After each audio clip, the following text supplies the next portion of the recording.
કેસરમાં પ્રેમી પ્રેમિકાના આપઘાત કરી લીધો હોવાની ચોંકાવનારી ઘટના સામે આવી છે. કડકિયા કોલેજ નજીક આંબાના વૃક્ષ સાથે પરણિત પ્રેમી અને પ્રેમિકાએ ગળે ફાંસો ખાધો હતો. મૃતક રાહુલ પરણિત પ્રેમી તેના લગ્ન તેની પ્રેમિકા તનિષા વસાવા સાથે થઈ શકે તેમ ન હોવાથી બંનેએ આ અંતિમ પગલું ભર્યું હોવાનું તારણ સામે આવી રહ્યું છે.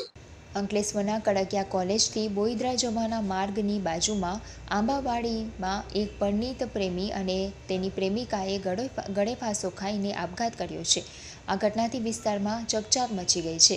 બોઈદ્રા ગામના વસામા ફળિયામાં રહેતા મેહુલ વસામાને ગત રોજ સાંજે તેના મોટા પપ્પાની દીકરીનો ફોન આવ્યો હતો.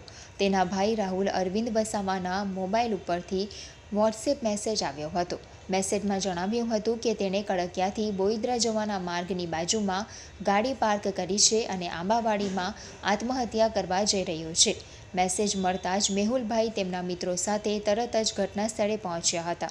આંબાવાડીમાં શોધખોળ કરતા તેમણે એક દોરડા પરથી રાહુલ વસાવા અને બીજા દોરડા પરથી તનિષા નામની યુવતીના મૃતદેહ લટકતા મળ્યા હતા. બંનેએ ગળે ફાંસો ખાઈને આત્મહત્યા કરી હતી. ઘટનાની જાણ થતાં અંકલેશ્વર શહેર એ ડિવિઝન પોલીસ મથકના અધિકારીઓ તાત્કાલિક ઘટના સ્થળે પહોંચ્યા હતા.